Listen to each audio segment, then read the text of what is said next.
Welcome to the spine-tingling world of our unholy tales, where fear takes its darkest form and every shadow holds a chilling secret. We are your guides through the twisted and nightmarish tales that will keep you on the edge of your seat, clutching your pillow for dear life. Get ready to embark on a journey into the abyss of your deepest fears as we explore the realms of the supernatural, the macabre, and the unknown. I awoke to the sound of a loud bang coming from outside. It jarred me from my sleep, and I sat up in bed, confused and disoriented. Had I just dreamt that noise?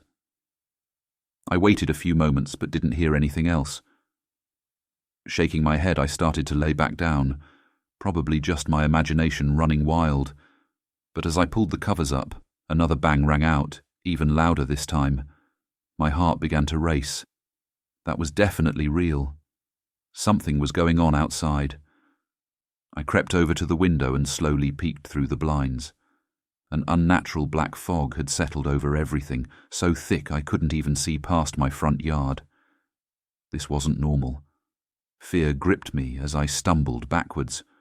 What was happening? Just a few hours ago, when I had gone to bed, the night was still and clear. Now it looked like something from a horror movie. The fog churned and roiled, wispy tendrils licking against my house. My hands shaking, I fumbled for my phone. No signal. Of course.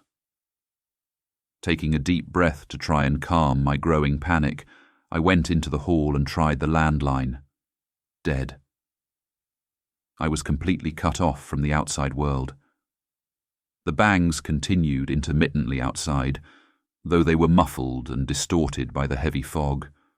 I had no idea what could be causing the noises. Part of me didn't want to know. I just wanted to wake up from this nightmare. I hurried back into my bedroom, throwing on clothes. I had to get out of here, find help. But when I went to start my car in the driveway, it simply sputtered uselessly. The fog must have dampened the electronics. Slamming my hands against the useless steering wheel, I leapt out of the car. My house, my car, the phones. None of it was working. All I could do was walk. The sidewalk itself was obscured by the thick blackness that had enveloped everything. With no choice, I ventured into it, the fog clinging to me within seconds. It was freezing, far colder than any natural mist. The odd banging noises were louder now, seemingly coming from all directions at once. Blindly, I forged ahead, one slow step at a time. I couldn't see more than a few feet in any direction. The fog swirled and billowed around me as I walked. I thought of calling out, but the darkness felt heavy, oppressive, as if it would swallow any sounds I made. An awful silence lay over everything, broken only by the banging. On and on I stumbled through the dark fog. My hope dwindled with each passing minute. I moved in what I prayed was the direction of town, but I could just as easily be going the wrong way. The icy fog permeated my clothes, my skin, freezing me to my core. Each breath was painful. Just as I began to despair, thinking I would collapse and disappear forever in this malevolent fog, I saw a light. Dim at first, but growing brighter through the gloom as I shuffled toward it. It was a lamp post on the corner of Walnut and Culver. I nearly wept with relief. I had made it to town. The light provided a halo of visibility, pushing back the fog. But as I drew closer, I froze. Lying beneath the lamp post was a mutilated body. I couldn't tell who or what it had been. There was just so much blood and gore scattered around, steaming in the cold night air. Bile rising in my throat, I staggered back. More lights began to pierce through the darkness. Grimly, I moved toward the next closest one, and found another barely recognizable corpse torn apart beneath it. My screams echoed emptily into the uncaring fog. This was no accident, no random occurrence. Something had done this, something that was still out there. I ran then, blindly, recklessly, no destination in mind, except away. The banging, the damn endless banging, was following me, growing louder and more frenzied. Heavy footsteps echoed behind me, unseen pursuers in the gloom. I sobbed in breathless terror as I raced through the impenetrable darkness. Exhausted and lost, I collapsed against the side of a cold brick building. The fog curled around me possessively. I wanted to give up, to stop running. What did it matter? Death awaited me here no matter what I did. Fresh tears stung my eyes, and I dug my fingernails into my palms until they bled. Get up, I told myself. Keep going. With a pathetic whimper, I used the brick wall to claw myself back up to my feet. My legs were unsteady and my feet ached. But just as I managed to stand, a dark form materialized out of the fog right in front of me. I opened my mouth to scream, but no sound came out. The creature's flesh was rotted and decaying. I could smell its putrid stench churning my stomach as it lumbered toward me. It shouldn't be alive, couldn't be alive. I shrank back against the wall, praying it hadn't seen me, but its lifeless eyes stared straight at me, hunger burning in their depths. It reached for me with a gnarled hand, and this time I did scream. I couldn't help it. Wrenching myself away from the wall, I fled blindly into the fog, heart hammering in my chest. The thing pursued me, its feet dragging and squelching through the mire. I forced my legs to pump faster, even as my lungs screamed for air. I rounded a corner and found myself in an alleyway choked with fog.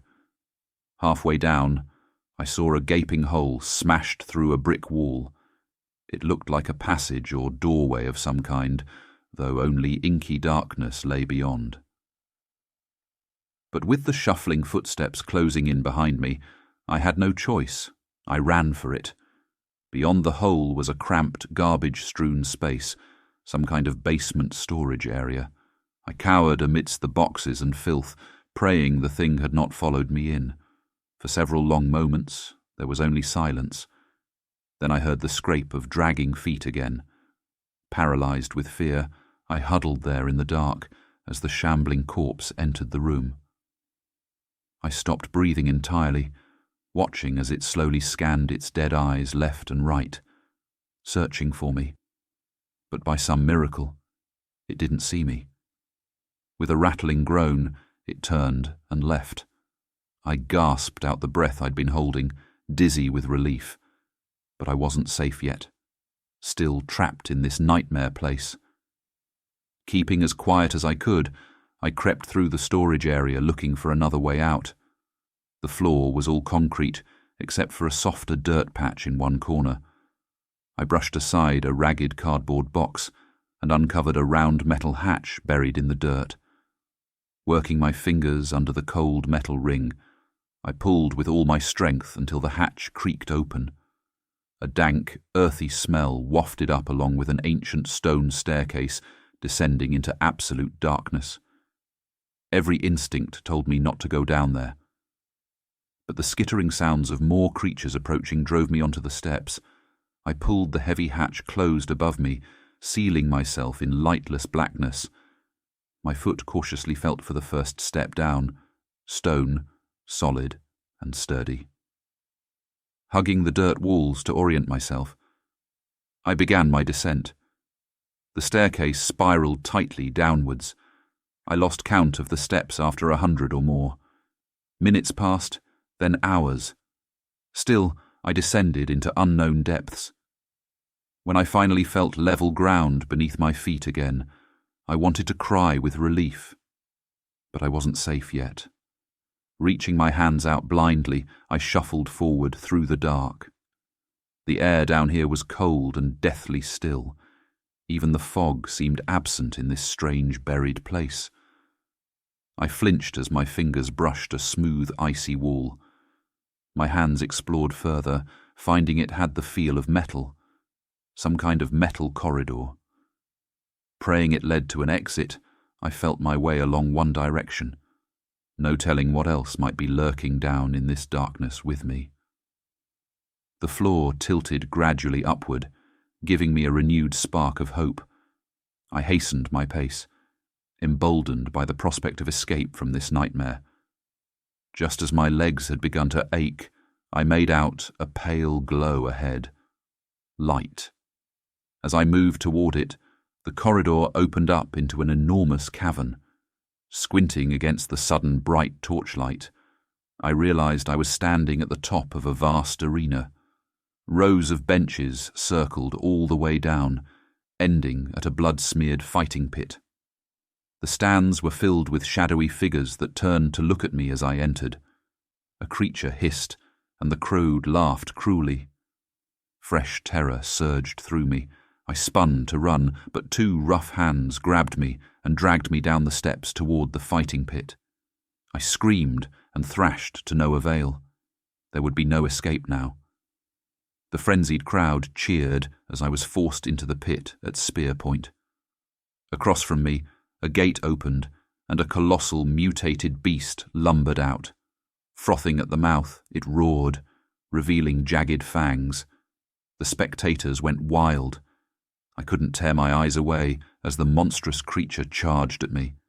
I braced to feel those knives rip into my flesh, my bones snap in its jaws. But at the last second, it crashed face first into an invisible barrier inches from my face.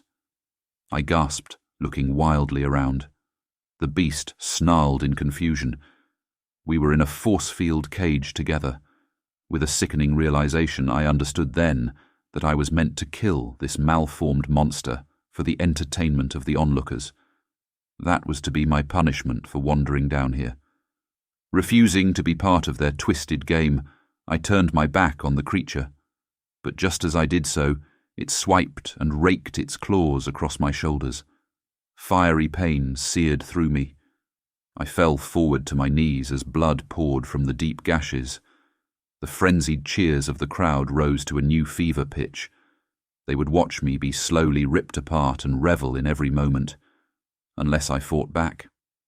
As the beast lunged again, I grabbed a pointed bone fragment off the pit floor and rammed it into the creature's throat before it could maul me further. Blackish blood spurted over me as I stabbed and stabbed, driven by primal survival instinct now. With a final gurgling shriek, it collapsed dead at my feet. Panting and covered in blood, I stood waiting for something more to be thrown out to fight me. But instead, the gate simply opened again. I was being granted permission to leave, to the disappointed boos of the spectators. Staggering, I made my way out of that house of horrors. Once again I was lost in lightless corridors. My shredded back burned, my blood leaving a trail on the floor. Each step took enormous effort, but I refused to die down here in darkness. So I dragged myself onward, through an endless maze of tunnels, until finally, mercifully, I felt a breath of cold air on my face. There must be a way out up ahead. With my last reserves of energy, I hurried forward, the air growing colder and fresher. Then I saw it. A small grate in the ceiling, Murdoch light filtering down through it. I could have wept. Stacking crates from nearby, I climbed up and pushed with the last of my strength against the grate. It groaned and shifted slightly. Again I shoved, screams ripping from my throat. With a screech of metal, it gave way. I pulled myself up through the opening, tumbling down the other side onto cold asphalt. I made it. I was out. Shaking violently, coated in blood and filth, I followed the street signs until I found my house. The fog still obscured most of it, but as I stumbled toward the front door, the dense blackness wavered and then began to recede, dissipating before my eyes. The bangings and footsteps stopped, leaving an eerie silence. I stood in disbelief on the front steps. The fog was gone. The sun shone down on a clear Saturday morning, just as it should be. Had it all just been one prolonged, twisted nightmare? Some of it must have been. But the wet blood and searing pain in my back told me parts were all too horribly real. I pushed open the front door with trembling hands. Time to lock myself in, clean up, and try to make sense of it all. But as I reached for the door, out of the corner of my eye, I caught a glimpse of movement coming from the trees across the street. Whipping my head around, I searched the now familiar surroundings. No one was there. Heart thudding again, I hurried inside and deadbolted the door. Safe at last. Or so I keep telling myself, each night, lying awake in fear until morning light. But even in daylight, I still catch odd movements outside my windows from time to time, shapes that vanish when I try to look directly. I hear whispers from dark corners, skittering noises in the walls at night. It's this place itself, this house, this neighborhood. Something is wrong here, lurking beneath the peaceful veneer. The fog could return at any moment. And one night, when it does, I might not escape. So I wait in dread for that night, knowing it's only a matter of time.